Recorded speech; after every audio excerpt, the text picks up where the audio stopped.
Hello dear learners, all of you welcome. Indira Gandhi open യൂണിവേഴ്സിറ്റിയുടെ PG ലെവലിൽ പഠിക്കുന്ന വിദ്യാർത്ഥികൾക്ക്, അതായത് MPS 003 എന്ന കോഡിൽ വരുന്ന വിദ്യാർത്ഥികൾക്ക് പഠിക്കാനുള്ളൊരു പേപ്പറാണ് ഇന്ത്യ ഡെമോക്രസി ആൻഡ് ഡെവലപ്മെൻറ്റ്. അപ്പോൾ ഇന്ത്യ ഡെമോക്രസി ആൻഡ് ഡെവലപ്മെൻറ്റ് എന്നുള്ള ആ ഒരു പേപ്പറിനെ ബേസ് ചെയ്തിട്ടുള്ള അതിലെ ആദ്യത്തെ unit legacy of national movement with reference to development rights and participation എന്നതാണ്. നമുക്കിന്ന് ആ ഒരു യൂണിറ്റുമായി ബന്ധപ്പെട്ട് നമുക്ക് കുറച്ച് കാര്യങ്ങൾ നോക്കാം. അപ്പോൾ MPS 003 എന്നുള്ള ആ ഒരു കോഡിലുള്ള ടെക്സ്റ്റ് ബുക്കിൽ അതിൻ്റെ യൂണിറ്റ് 27 യൂണിറ്റാണ് അതിൽ പഠിക്കാനുള്ളത്. അപ്പോൾ ഈ 27 യൂണിറ്റും നിങ്ങൾക്ക് ഇഗ്നോയുടെ ഡയറക്റ്റ് ക്ലാസ്സിലൂടെ കിട്ടില്ല. അനുവദിച്ച് തരുന്ന സമയം വെരി ലിമിറ്റഡ് ആയിരിക്കും. ആ ലിമിറ്റഡ് ടൈമിനുള്ളിൽ 27 ചാപ്റ്ററും എടുത്ത് തീർക്കുക എന്നുള്ളത് നടക്കുന്ന കാര്യങ്ങൾ. അതുകൊണ്ട് തന്നെ ഈ ഒരു സംവിധാനത്തിലൂടെ യൂട്യൂബ് ക്ലാസ്സിലൂടെ കുറച്ച് നിങ്ങളെ സപ്പോർട്ട് ചെയ്യാൻ കഴിയുമെങ്കിൽ ആകട്ടെ എന്ന് വിചാരിച്ചുകൊണ്ടാണ് ഇങ്ങനെ ഒരു പരിശ്രമം നടത്തുന്നത്. ഇനി എന്നെ പരിചയപ്പെടുത്താൻ, ഞാൻ ശശികല രമേശ്, ഇഗ്നോയുടെ ടീച്ചറാണ്. അപ്പോൾ നമുക്ക് ഈ ഒരു ചാപ്റ്റർ ഓറിയൻറ്റഡ് ആയിട്ടുള്ള പാർട്ടിലേക്ക് പോവാം. MPS 003 എന്ന കോഴ്സ് കോഡിൽ വരുമ്പോൾ ഈ കോഴ്സ്, അതായത് the course in India democracy and development എന്നുള്ളതാണല്ലോ ഈ പേപ്പറിനെയും. MPS 003 is one of the 4 core courses of the masters in political studies programmes. അപ്പോൾ പൊളിറ്റിക്കൽ സ്റ്റഡീസ് PG എടുത്ത് പഠിക്കുന്ന കുട്ടികൾക്ക് വേണ്ടിയിട്ട് തയ്യാറാക്കപ്പെട്ടിട്ടുള്ള ഒരു പേപ്പറാണിത്. മാസ്റ്റർ, അതാണ് MPS എന്ന് പറയുക. Okay, masters in political studies program എന്നുള്ളതാണ് MPS. 003 has 27 units. It is divided into 2 books. Book 1 consists of 18 units. It provides a background to democracy and development, then societal context and diversities, institutions and processes. Then ഇത്രയും കാര്യങ്ങൾ book 1 വരുന്നെങ്കിൽ second ബുക്കിലേക്ക് നോക്കിയാൽ second book has 9 units, that is 19 to 27. It deals with the issues in development and their relationships, gender, regional inequalities, migration and sustainable development. It also deals with the challenges which the project of development faces in India: globalization, ethnicity, religious politics. Finally, it provides an assessment of democracy in India. അപ്പോൾ MPS 003യുടെ expansion മനസ്സിലായല്ലോ. Master പ്രോഗ്രാമിനെ political സയൻസിൽ പഠിക്കുന്ന കുട്ടികൾക്ക് വേണ്ടിയിട്ടുള്ള ഒരു പേപ്പറാണ് ഈ ഒരു MPS 003 എന്നുള്ള ഈ ഒരു ബുക്ക്. അതിൽ ഫസ്റ്റ് യൂണിറ്റിലേക്ക് നമുക്ക് കിടക്കാം. ഫസ്റ്റ് യൂണിറ്റ് ഒന്നുകൂടി പറയാം: legacy of national movement with reference to development rights and participation. ഇതിൻ്റെ കോഴ്സിലേക്ക് നാം നോക്കുമ്പോൾ unit 1 foundation of Indian National Congress, Gandhi's contribution, the Karachi resolution of Congress, the idea of socialism, the idea of planning, the nature of Indian Gandhian economics, the Gandhian social philosophy, the consensus summary exercise. ഇത്രയും കാര്യങ്ങളാണ് ഈ ഒരു പാർട്ടിലെ introductory part എന്ന രീതിയിൽ unit 1 നിങ്ങൾക്ക് പഠിക്കേണ്ടതായിട്ടുള്ളത്. അപ്പോൾ നോക്കാം. You see, the developmental aspirations of people in India unfolded themselves through the various stages of the freedom movement. Legacy എന്താണെന്നറിയാമോ? ലെഗാസി മീൻസ് ട്രഡീഷൻ, പാരമ്പര്യം എന്നുള്ളതാണ്. നാഷണൽ മൂവ്മെൻറ്റ് ഡെവലപ്മെൻറ്റുമായി ബന്ധപ്പെട്ടിട്ടുള്ള ആ ഒരു ചരിത്രം, അതിൻ്റെ ഒരു പാരമ്പര്യം, അതിൻ്റെ റൈറ്റ്സ്, പാർട്ടിസിപ്പേഷൻ ഇതൊക്കെയാണ് എന്നുള്ളത് വളരെ വിശദമായി പ്രതിപാദിക്കുന്ന ഒരു ചാപ്റ്ററാണിത്. അപ്പോൾ ഇവിടെ നാം നോക്കുമ്പോൾ എന്താ മനസ്സിലാക്കാൻ സാധിക്കുക? Developmental aspirations of people in India unfolded themselves through the various stages of freedom movement. അതായത് മനുഷ്യന്, നമ്മുടെ ഇന്ത്യൻ സൊസൈറ്റി, ഇന്ത്യൻ പീപ്പിളിന് വികസനത്തിൻ്റെ ആ ഒരു സ്റ്റെപ്പ് വൈസ് പ്രോസസ്സിലേക്ക് പോകണമെന്നുള്ള ആ ഒരു ചിന്തയും പ്രചോദനവും അത് ജനങ്ങളിലേക്ക് വന്നെത്തി തുടങ്ങിയത് ഫ്രീഡം മൂവ്മെൻറ്റിൻ്റെ വേരിയസ് സ്ഥലങ്ങളിലാണ് എന്ന് നമുക്ക് മനസ്സിലാക്കാൻ സാധിക്കുന്നതാണ് കഴിഞ്ഞകാല ചരിത്രങ്ങളിലൂടെ നാം ഒന്ന് കണ്ണോടിച്ചാൽ. The violent resistance of the Indian people to the British rule in 1857 and the subsequent tribal upsurges were defensive movement against foreign rule. അതായത് നമ്മൾ നാളുകളോളം ബ്രിട്ടീഷുകാരുടെ അധീനതയിലായിരുന്നു. അപ്പോൾ ബ്രിട്ടീഷുകാരുടെ അധീനതയിൽ നാം കഴിഞ്ഞുകൊണ്ടിരുന്ന സമയത്ത് ഇന്ത്യൻ പീപ്പിൾ ബ്രിട്ടീഷുകാരെ റെസിസ്റ്റ് ചെയ്യാൻ വേണ്ടിയിട്ട് പലതരത്തിലുള്ള റെസിസ്റ്റൻസും കൊണ്ടുവരാൻ ശ്രമിച്ചതിൻ്റെ ഭാഗമായിട്ടുള്ളതാണ് ഫ്രീഡം മൂവ്മെൻ്റ് എന്ന് പറയുക. അപ്പോൾ ആ violent resistance of Indian people, ജനങ്ങളുടെ ഭാഗത്തു നിന്നുള്ള അതിയായ രീതിയിലുള്ള അക്രമാസക്തമായ ഒരു നിയന്ത്രണം ബ്രിട്ടീഷ് റൂളിനെതിരെ. അപ്പോൾ 1857 അതിനെ തുടർന്നുള്ള ട്രൈബൽ അബ്സർജസ്, ഇതെല്ലാം തന്നെ ഡിഫെൻസീവ് മൂവ്മെൻ്റ് ആയിരുന്നു. ഫോറിൻ റൂളിന്, വിദേശ ആധിപത്യത്തിനെതിരെ അവരെ പ്രതിരോധിക്കുന്നതിന് വേണ്ടി നമ്മുടെ ഇന്ത്യൻ ജനത 1857 ബ്രിട്ടീഷുകാർക്കെതിരെ നടത്തിയ ഡിഫെൻസീവ് മൂവ്മെൻ്റ് ഉണ്ട്. അതുപോലെ ട്രൈബൽ അബ്സർജസ് ഉണ്ട്. ഇതെല്ലാം തന്നെ ഇവരെ ഇവിടെ നിന്ന് നാടുകടത്താൻ വേണ്ടി നടത്തിയ പോരാട്ടങ്ങളായിരുന്നു. They were almost totally political, but the present struggles that occurred since the late 19th century had a clear economic perspective. അപ്പോൾ ഇവിടെ നടന്ന ഈ പോരാട്ടങ്ങളെല്ലാം തന്നെ അതിനെ ഒരു പൊളിറ്റിക്കൽ സെൻസ് ആയിരുന്നു, അല്ലേ? അപ്പോൾ അത് രാഷ്ട്രീയപരമായിട്ടുള്ള ഒരു കാഴ്ചപ്പാടായിരുന്നു ഈ പോരാട്ടങ്ങളുടെ പിന്നിലെല്ലാം തന്നെ. എന്നാൽ അവിടെ കർഷകരുടേതായ ചില പോരാട്ടങ്ങൾ ആ ഒരു കാലഘട്ടത്തിൽ തന്നെ നടന്നിട്ടുണ്ട്. ഇത് ലേറ്റ് 19th സെഞ്ച്വറീസിന് ആ ഒരു പീരീഡ് എത്തുമ്പോഴാണ് ഇതെല്ലാം ഇവിടെ നടക്കുന്നതെന്ന് കാണാം. അങ്ങനെയുള്ള ഒരു പോരാട്ടം യഥാർത്ഥത്തിൽ എന്തിനു വേണ്ടിയായിരുന്നു കർഷകർ പോരാടിയത്? അവരുടെ സാമ്പത്തികമായ നിലനിൽപ്പിന് വേണ്ടിയുള്ള പോരാട്ടം ആയിരുന്നു, എക്കണോമിക് പെർസ്പെക്റ്റീവ്സിന് വേണ്ടിയുള്ളതായിരുന്നു എന്ന് മനസ്സിലാക്കാം. They were against the oppressive land revenue system that came along with the foreign rule. Even though the peasants were not always aware of the colonial mechanism, and they often turned their wrath on the intermediate landowners like the Zamindars and Mausadars. അതായത് കർഷകർ എന്തിനാ പോരാട്ടം നടത്തിയ ഇവിടെ? ഇവരുടെ ഒപ്രസീവ്നെസ്സിനെ എതിർക്കുക എന്നുള്ളതുണ്ട്, ആരുടെ? വിദേശീയരുടെ. അതിനോടൊപ്പം തന്നെ അവരുടെ സാമ്പത്തികമായിട്ട് കർഷകരാണ് ഇവിടുത്തെ എല്ലാവർക്കും അന്നം തരുന്നത്, അതിനുവേണ്ടിയുള്ള പ്രോഡക്റ്റ് പ്രൊഡ്യൂസ് ചെയ്യുന്നത്, അതിനുവേണ്ടി കഷ്ടപ്പെടുന്നത് നമ്മുടെ ഇന്ത്യയിലെ കർഷകരാണ്. അപ്പോൾ കർഷകർ അവർ പ്രൊഡ്യൂസ് ചെയ്യുന്ന ഉൽപ്പന്നങ്ങളെ സംബന്ധിച്ച് നോക്കുമ്പോൾ അവരെ അടിച്ചമർത്താനായിരുന്നു ഇവിടെയുള്ള ഭരണാധികാരികളായിട്ട് അന്നുണ്ടായിരുന്ന സെമീന്ദാർമാർ, ഭൂമിയുടെ ഉടമകളായിട്ടുള്ളവരായിരുന്നു സെമീന്ദാർമാരും. അതുപോലെ തന്നെ മൗസാദാർസ്, അവരൊക്കെ എന്താ ചെയ്തിരുന്നത്? ലാൻഡ് ഓണേഴ്സ് എന്ന രീതിയിൽ നിലനിന്നിരുന്ന ഇവരുടെ ഒപ്രഷൻ, ഇവരെ കർഷകരെ അടിച്ചമർത്തുന്നു എന്നുള്ള തരത്തിലായപ്പോഴേക്കും, അതായത് ലാൻഡ് റവന്യൂ സിസ്റ്റം കൊണ്ടുവന്നു. അത് കർഷകർക്ക് എതിരായിട്ടുള്ള രീതിയിലുള്ള നയങ്ങളായിരുന്നു. അതുപോലെ തന്നെ വിദേശീയ നയം, ഫോറിൻ റൂള്, അതിനെയൊക്കെ എതിർക്കാൻ വേണ്ടിയിട്ട് തന്നെയായിരുന്നു ഇവിടെ നടത്തി പോന്നിരുന്ന കർഷക ലഹളയും.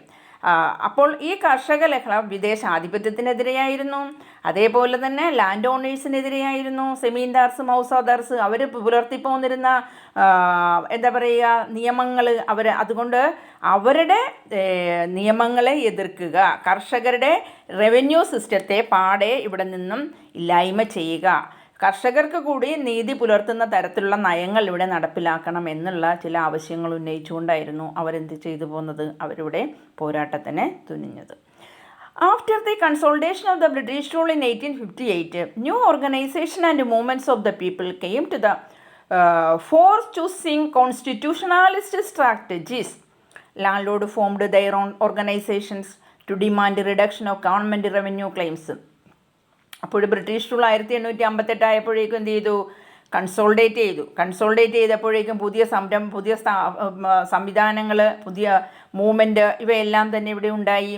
അപ്പോൾ പീപ്പിൾസ് മൂവ്മെൻറ്റ് ഇവിടെ നിലവിലുണ്ടായി. അവരെല്ലാവരും മുന്നോട്ട് വന്നപ്പോഴേക്കും എന്താണ് അവർ ചൂസ് ചെയ്തത്? കോൺസ്റ്റിറ്റ്യൂഷണാലിസ്റ്റ് സ്ട്രാറ്റജീസ്, ചില തന്ത്രങ്ങളാണത്. കോൺസ്റ്റിറ്റ്യൂഷണാലിസ്റ്റ് സ്ട്രാറ്റജീസ്, അതാണ് അവർ ചൂസ് ചെയ്തത്.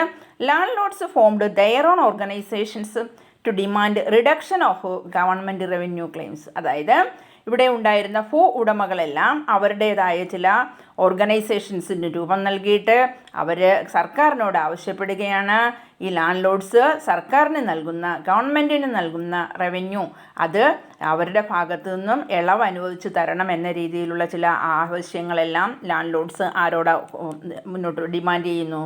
സർക്കാർ ഗവൺമെൻറ്റിനോട് ഡിമാൻഡ് ചെയ്യുന്നു എന്നുള്ളതാണ്. ഓക്കെ, അപ്പോൾ ഗവൺമെൻറ്റിന് ഇവർ ലാൻഡ് ലോഡ്സ് ഭൂമി കൈവശം വെക്കുന്നതിൻ്റെ അടിസ്ഥാനത്തിൽ ഗവൺമെൻറ്റിന് എന്ത് കൊടുക്കണം? റവന്യൂ കൊടുക്കണം. അപ്പോൾ ഇവർ കൊടുക്കുന്ന റവന്യൂവിൽ ഇളവ് ചെയ്ത് തരണം എന്ന രീതിയിലുള്ള ആവശ്യം. Okay, then simultaneously nationality leaders like Dadabhai Naoroji, MG Ranade, RC Dutt, they started critiquing the colonial economic exploitation. They argued that the main reason of poverty in India was the colonial exploitation. The end of colonial rule was necessary for the alleviation of poverty in India. നമുക്ക് ആ ഒരു കാലഘട്ടത്തിൽ ഇവിടെ ഇങ്ങനെയുള്ള ചില പ്രക്ഷോഭങ്ങളും മറ്റ് കർഷകർ ചെയ്യുന്നുണ്ട്. അതിനപ്പുറം ഇവിടുത്തെ ദേശീയ മൂവ്മെൻറ്റിന് നേതൃത്വം കൊടുക്കുന്ന നേതാക്കന്മാരായിട്ടുള്ള ദാദാഭായ് നവറോജി, എം.ജി. റാനഡെ, R.C. ദത്ത് ഇവരെല്ലാം തന്നെ കൊളോണിയൽ എക്കണോമിക് എക്സ്പ്ലോയിറ്റേഷനെ നിശിതമായി വിമർശിച്ചുകൊണ്ട് അവർ മുന്നോട്ട് വന്നു. അവരെന്താ പറഞ്ഞെന്നറിയാമോ? ഇവിടെ ഇന്ത്യ എന്ന ഈ രാജ്യത്തെ ജനങ്ങൾക്ക് ഇത്രയധികം പോവർട്ടി, ദാരിദ്ര്യം അനുഭവപ്പെടാനുള്ള പ്രധാന കാരണം ജനങ്ങളെ അടിച്ചമർത്തുന്ന കൊളോണിയൽ എക്സ്പ്ലോയിറ്റേഷനാണ്.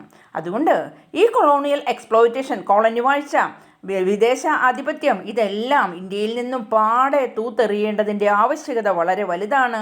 അങ്ങനെ അവർ ആ വിദേശ ശക്തിയെ ഇവിടെ നിന്നും ഇല്ലാതാക്കിയാൽ മാത്രമേ ഇന്ത്യയുടെ പോവർട്ടിയെ, ദാരിദ്ര്യത്തെ പൂർണ്ണമായിട്ടും ഇല്ലായ്മ ചെയ്യുവാനായിട്ട് സാധിക്കൂ എന്നതായിരുന്നു നേതാക്കന്മാരുടെ ആവശ്യം. ഇതാണ് ഈ ഒരു ചാപ്റ്ററിനെ ബേസ് ചെയ്തുള്ള ഇൻട്രൊഡക്ഷനായിട്ട് പറയുന്നത്. ഓക്കെ, അടുത്തത് foundation of Indian National Congress. Indian national കോൺഗ്രസിൻ്റെ രൂപീകരണത്തെ പറ്റിയാണ് ഇനിയുള്ളത്. You say in 1885 the educated elite formed in Indian National Congress as an umbrella organization of all sections of the Indian people, beginning with the demand for adequate representation of Indians in the senior government services and the legislative bodies created by the Indian Councils Act of 1861. Indeed, initially they did not take up the cause of workers and persons, considering them as local issues, but individual nationalists were engaged in philanthropic works among the workers and the persons. അതായത് Indian national കോൺഗ്രസിൻ്റെ രൂപീകരണത്തെ സംബന്ധിച്ച് പറഞ്ഞാൽ 1885 വിദ്യാസമ്പന്നരായ കുറേ ആൾക്കാർ, enlightened people എന്ന് പറയാം, വിദ്യാസമ്പന്നരായ പ്രബുദ്ധതയുള്ള ആളുകൾ, അവരാണ് ഇന്ത്യൻ നാഷണൽ കോൺഗ്രസ്സിന് രൂപം കൊടുത്തത്.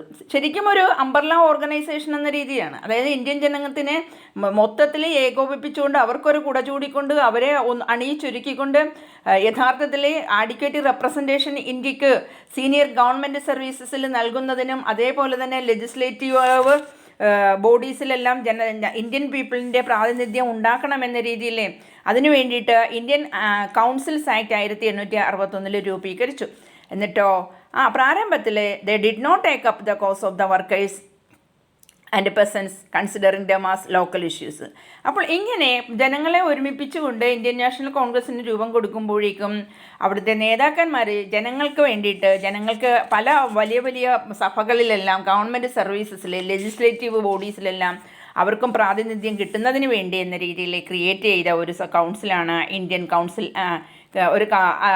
ക്രിയേറ്റ് ചെയ്ത ഒരു കൗൺസിലിൻ്റെ ആക്ട്, കൗൺസിൽ ആക്റ്റാണ് ഇന്ത്യൻ കൗൺസിൽസ് ആക്ട് ഓഫ് 1861. ഈ 1861 ആക്ട് ഉണ്ടാക്കിയതിന് ശേഷം ആരംഭത്തിൽ ഇവർ പ്രധാനമായിട്ടും കൈകാര്യം ചെയ്ത വിഷയം പ്രാരംഭത്തിൽ വർക്കേഴ്സിൻ്റെയോ പെസൻസിൻ്റെയോ ഒന്നുമല്ല. യഥാർത്ഥത്തിൽ അവരന്നേരം കണ്ടത്, മനസ്സിലാക്കിയത് പെസൻസ്, വർക്കേഴ്സ് എന്നൊക്കെ പറയുമ്പോൾ അത് ലോക്കൽ ഇഷ്യൂസാണ്. അപ്പോഴതുകൊണ്ട് individuals, nationalist were engage in philanthropic works. ഈ ഒരു ആക്ട് ഉണ്ടാക്കിയതിന് ശേഷം ഇവിടെ എന്താണ് ആദ്യം ഉണ്ടാക്കേണ്ടത്? ദേശസ്നേഹികളായ ദേശീയത ജനങ്ങളിൽ ഉണ്ടാക്കുന്നതിന് വേണ്ടിയിട്ടുള്ള ഒരു പ്രവർത്തനമാണ് ആദ്യമേ വർക്കേഴ്സിൻ്റെ ഇടയിലും അതേപോലെ പെസൻസിൻ്റെ ഇടയിലും എല്ലാം അവർ ചെയ്തു തുടങ്ങിയത്. ഫിലാന്ത്രോപ്പിക് എന്ന് പറയുമ്പോൾ ദേശീയതയുമായി ബന്ധപ്പെട്ടിട്ടുള്ളതാണ്. അപ്പോൾ ജനങ്ങളിൽ എന്തുണ്ടാക്കണം? ദേശീയ പ്രബുദ്ധത ഉണ്ടാക്കുക എന്ന ചിന്തയോടുകൂടി ജനങ്ങൾക്കിടയിലെ പ്രചാരത്തെയും അതിനു വേണ്ടിയിട്ട് അവരെ പറഞ്ഞ് മനസ്സിലാക്കുവാനും അവർക്ക് അവബോധം നൽകുവാനും അങ്ങനെയുള്ള ഇടപെടലാണ് ആദ്യം നടത്തിയത്. The Indian National Congress was founded with the modest constitutionalist outlook and chose the strategy of petitions and persuasion rather than pressure and agitation. Indian national കോൺഗ്രസ്സിന് രൂപം കൊടുത്ത് അതൊരു മോഡസ്റ്റ് കോൺസ്റ്റിറ്റ്യൂഷണാലിസ്റ്റ് ഔട്ട്ലുക്ക് എന്ന രീതിയിലാണ് അവരൊരു സ്ട്രാറ്റജി മുന്നോട്ട് കൊണ്ടുവന്ന്. The strategy of petition and പെർസ്വേഷൻ rather than pressure and agitation. അതായത് ഇവർ കൊണ്ടുവന്ന ഈ ഒരു സംഘടനാ സംവിധാനം നിലവിൽ വന്നപ്പോൾ അവർ മുന്നോട്ട് തിരഞ്ഞെടുത്ത് കൊണ്ടുവന്ന സ്ട്രാറ്റജി എന്തിൻ്റെയായിരുന്നു? പെറ്റീഷൻസ് ആൻഡ് പെർസ്വേഷൻസ്, അതായത് നിവേദനങ്ങളും അതേപോലെ തന്നെ മറ്റുള്ളവരെ പ്രേരിപ്പിക്കലും നിവേദനങ്ങളും തയ്യാറാക്കുക. മറിച്ച് ഒരിക്കലും ഒരു പ്രഷറോ അല്ലെങ്കിൽ ഒരു അജിറ്റേഷനോ അതൊന്നും പിന്തുടരരുത് എന്ന രീതിയിലും ആയിരുന്നു. അപ്പോൾ അവരുടെ strategy that is the persuasion and petition. The earliest plea that it made to the government was for the facilitation of the Indians' access to the Indian civil service, which indeed was an elitist demand. അതായത് ഇവിടെ ഇന്ത്യയിലെ ജനങ്ങളെ പ്രബുദ്ധരാക്കി മാറ്റണം. ഇന്ത്യയിലെ ജനങ്ങൾ പ്രബുദ്ധരായാൽ മാത്രമേ വിദേശ ആധിപത്യത്തെയൊക്കെ ഇവിടെ ഇല്ലാതാക്കാൻ പറ്റുള്ളൂ. ഇന്ത്യൻ കർഷകന് അവർക്ക് അവരുടേതായ അവസരങ്ങളും പ്രാതിനിധ്യവും കിട്ടേണ്ടതുണ്ട്. അപ്പോൾ ഇതിനുള്ള പ്രബുദ്ധത ഇന്ത്യയിലെ നേതാക്കന്മാർക്കുണ്ടാവണം. അതുകൊണ്ട് തന്നെ ഇവർ ആരംഭത്തിൽ തന്നെ പ്രവർത്തനം തുടങ്ങിയപ്പോൾ അവരുടെ ഏറ്റവും വലിയ ആവശ്യം എന്താണെന്ന് ചോദിച്ചാൽ ഗവൺമെൻറ്റിലേക്ക് അവർ നിർദ്ദേശിക്കുന്നത് ഞങ്ങൾക്ക് സൗകര്യങ്ങൾ ഉണ്ടാകണം. ഇന്ത്യൻസിന് ഇന്ത്യൻ സിവിൽ സർവീസ്, അതായത് ഇന്ത്യൻ സിവിൽ സർവീസ് എന്നുള്ള ആ ഒരു ഔദ്യോഗിക തലങ്ങളിൽ ഇന്ത്യക്കാരായ ജനങ്ങൾക്ക് പ്രാതിനിധ്യം ഉണ്ടാവണം.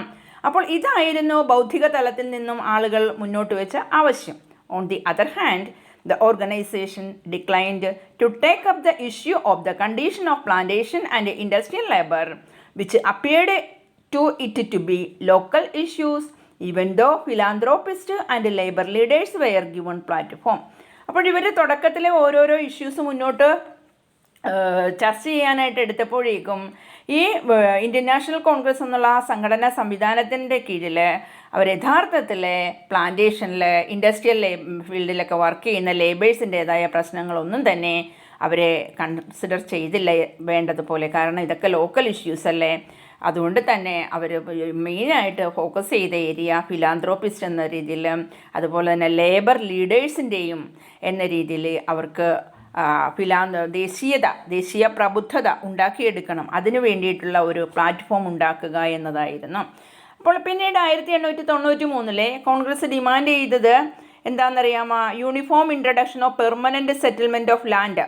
അതായത് ലാൻഡിനെ, ഭൂമിയെ ഏകീകരിക്കുന്ന ഒരു സ്ഥായിയായ, എന്നെന്നും ഭൂമിക്ക് സ്ഥായിയായ തരത്തിലുള്ള ഒരു പെർമനൻറ്റ് സെറ്റിൽമെൻറ്റ് ആക്ട് ഉണ്ടാവണം എന്ന രീതിയിൽ 1893 കോൺഗ്രസ് ഡിമാൻഡ് ചെയ്തു. In 1893, the Congress demanded the uniform introduction of permanent settlement of land. എന്തിനാ ഈ ഒരു കോൺഗ്രസ് ഇങ്ങനെ ഒരു permanent settlement of land introduce ചെയ്തത്? In order to save the land owners, land owners അല്ല കേട്ടോ, in order to save the land holders from harassment by the ഗവൺമെൻറ്റിൻ്റെ ഭാഗത്തു നിന്ന് പലതരത്തിലുള്ള അപകീർത്തികരമായ കാര്യങ്ങൾ കേൾക്കേണ്ടി വരുന്നതിൽ നിന്ന് ലാൻഡ് ഹോൾഡേഴ്സിനെ പ്രൊട്ടക്റ്റ് ചെയ്യുന്നതിന് വേണ്ടിയിട്ടാണ് permanent settlement of land act കൊണ്ടുവരണമെന്ന രീതിയിൽ അവർ 1893 ആവശ്യപ്പെട്ടത് എന്ന് പറയാം. Then again, as early as 1895, Dr. Annie Besant, the founder of Indian Home Rule League and the leader of the Indian National Congress, drafted the Constitution of India Bill, envisaging a constitution that guaranteed to every citizen freedom of expression, inviolability of one's house, right to property, equality before the law, and in regard to admission to public offices, right to present claims, petitions and complaints, and right to personal property. അതായത് ഇന്ത്യക്ക് വേണ്ടിയിട്ട് ഇന്ത്യയിൽ ഉള്ള civil service ഒഫീഷ്യലായിട്ടുള്ള ഇടങ്ങളിൽ ഇന്ത്യക്കാരായ പൗരന്മാർ വരണം, പ്രബുദ്ധരായ ജനത ഇവിടെ ഉണ്ടാവണം. അങ്ങനെയുള്ള ആശയങ്ങളുമായിട്ട് ഒരു ഒറ്റം നേതാക്കന്മാർ ഇവിടെ നാട് നീളെ പ്രചരണം നടത്തിക്കൊണ്ട് നടക്കുക. അപ്പോൾ നമ്മൾ ഇന്ത്യ സ്വതന്ത്രമായി കഴിയുമ്പോഴേക്കും ആ സ്വാതന്ത്ര്യത്തിന് ശേഷം ഇന്ത്യക്കൊരു ഭരണഘടന ഉണ്ടാവണം എന്നതൊരു ആവശ്യമുണ്ടായി.